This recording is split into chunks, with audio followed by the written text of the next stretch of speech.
So, meron na naman tayo very special guest. At kilalang kilala nyo siya. Lalong-lalo na yung mga malulupit mag-trade dyan, no? Sa TikTok at YouTube. Galing pa fresh from Jensen and makapag-podcast. At nag-enjoy yung mga tao doon sa last time natin na nag-live sa YouTube. Ang dami mong fans doon. Kung hindi ko... I mean, ang dami nila sa comment section. Now, ngayon, no, medyo, guys, yung mga gustong matuto mag-trade dyan, at saka yung mga nagte-trade na, no? Kung paano ka ba na-start dito sa trading?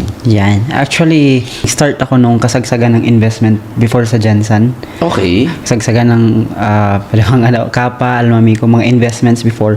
Oo. So, during that time, parang na-curious lang ako. Paano nila na-turn yung 30% in just 1 month, 200% within 1 week.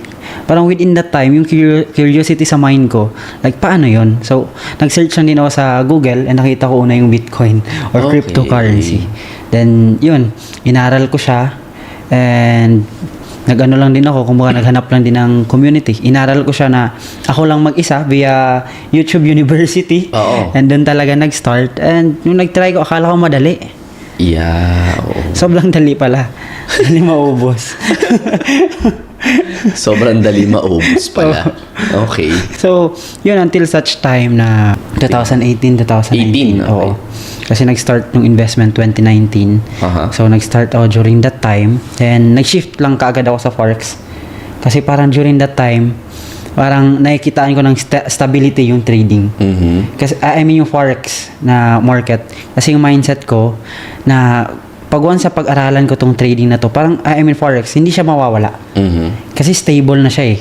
Parang yung iniisip ko lang, mawawala siya pag wala ng value yung paper money.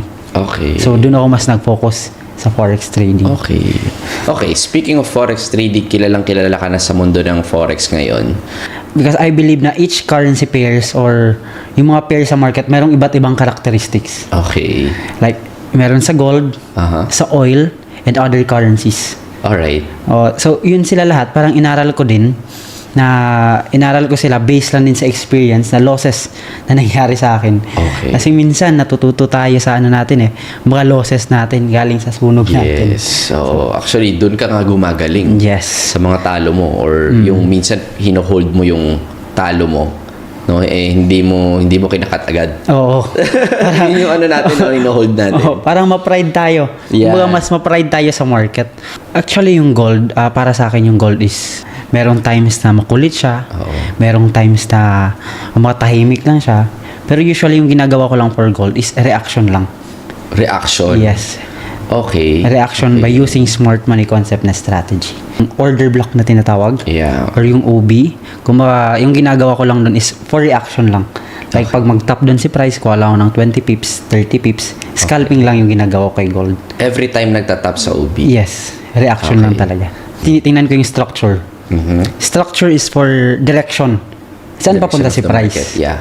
Paakyat ba, pababa, or nagko-consolidate. Okay. Then pangalawa, yun na yung POI or point of interest. Yeah. Saan ako mag-entry?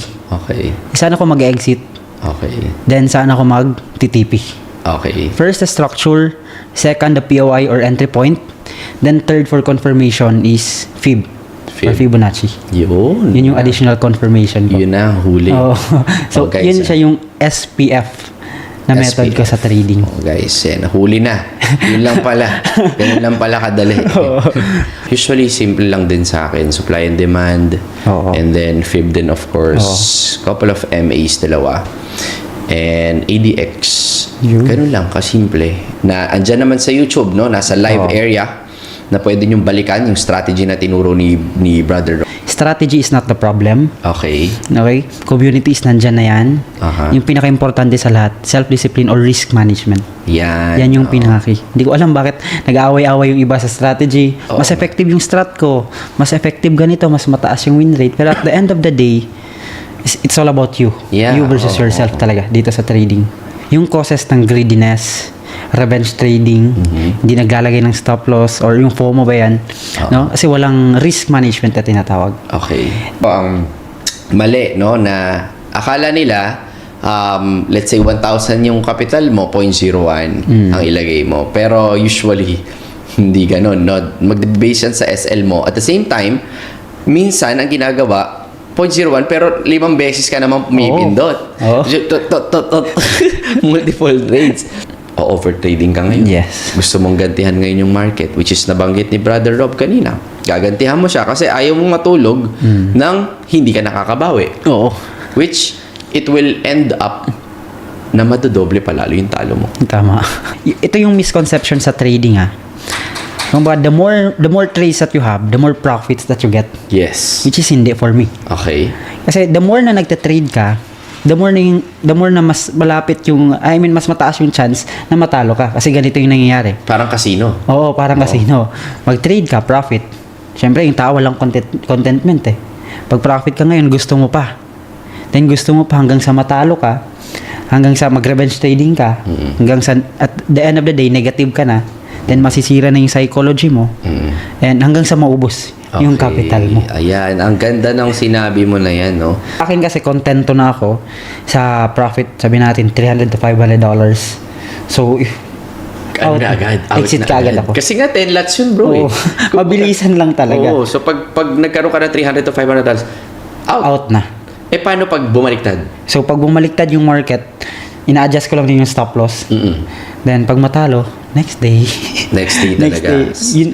Yung stop loss mo ba nasa loob ng range or hindi? Kailangan Ina-adjust ko lang siya by 9:30. Sarili mo magpapayaman sa'yo at unahin mo yung attitude at character mo na baguhin. Yun yung attitude niya.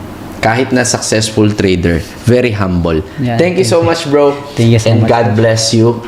I hope